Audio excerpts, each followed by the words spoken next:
Retrabalho. Essa é uma das coisas mais frustrantes e caras que existem em qualquer projeto, não é? Bom, hoje, em vez de só reclamar, a gente vai analisar uma ferramenta bem prática para usar já e combater isso de frente. Um checklist com 5 perguntas bem simples. Ok, vamos começar com uma verdade que, olha, todo mundo da área já sentiu na pele. O tanto de tempo, dinheiro e, claro, paciência que a gente perde com retrabalho, principalmente em projetos mais complexos de engenharia, é uma coisa de louco. É aquela sensação de correr em círculos, sabe?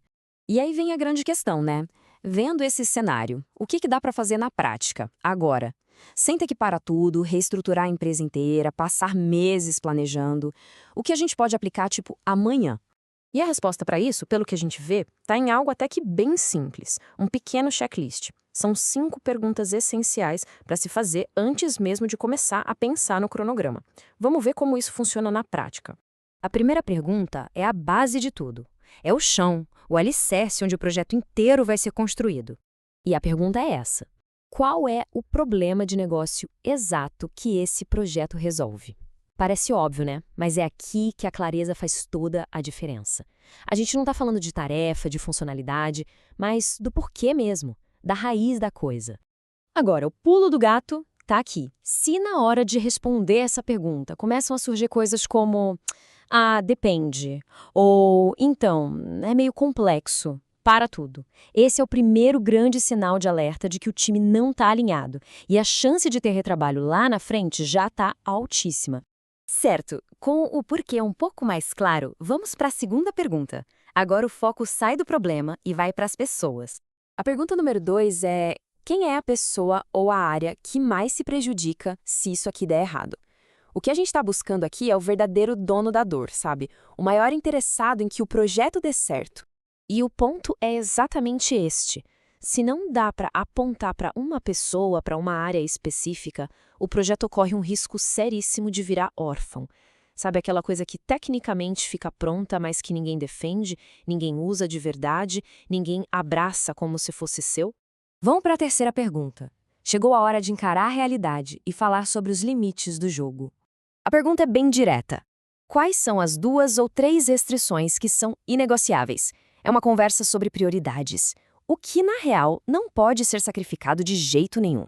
Esse slide aqui mostra bem o desafio. Prazo, custo, segurança, desempenho.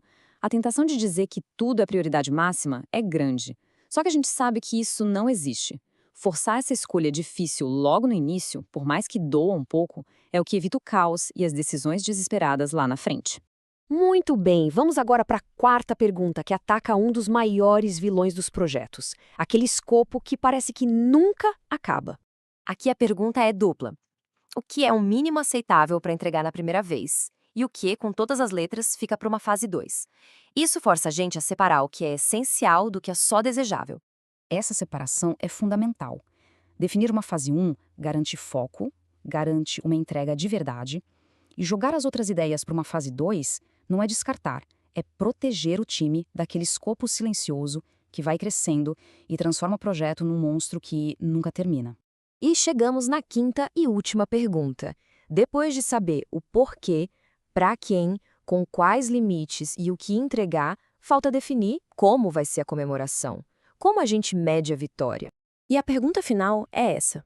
Daqui a 6 meses, como é que a gente vai saber, em uma única frase, que isso aqui deu certo? A ideia é definir o sucesso de um jeito simples, que dê para medir e que não deixe dúvida. E fazer isso logo no começo. O perigo de não ter essa métrica é sutil, mas ele é destruidor. Porque sem um alvo claro, qualquer resultado pode ser justificado como aceitável. O problema é que, uma hora ou outra, a conta chega. E aí a gente percebe que o objetivo de negócio, aquele lá do começo, não foi atingido. Então, para a gente recapitular, temos esse fluxo poderoso de alinhamento. Definir o problema, achar o dono da dor, escolher as restrições, focar no escopo mínimo e, por fim, criar a métrica de sucesso. São 5 passos que colocam o pensamento em ordem. E aqui tem um ponto muito importante, viu? Esse checklist não é uma fórmula mágica que vai substituir um processo formal de engenharia de sistemas. Na verdade, ele é um passo que vem antes. É uma ferramenta para a gente pensar o sistema antes de sair correndo para executar e encher o cronograma de tarefas. E o grande benefício é esse. Levar essas 5 perguntas para a primeira reunião do projeto, o tal do kick-off, tem um potencial gigantesco de eliminar um monte de mal-entendido, de conflito e, claro, de retrabalho. Tudo isso só por forçar um alinhamento inicial que seja claro e honesto. E tudo isso nos leva a uma reflexão final. Esse checklist cobre pontos essenciais, mas cada projeto é um projeto, né? Então fica a pergunta no ar. Que outra questão seria crucial de acrescentar a essa lista para deixar ela ainda mais poderosa? É uma boa provocação para se levar para o próximo desafio.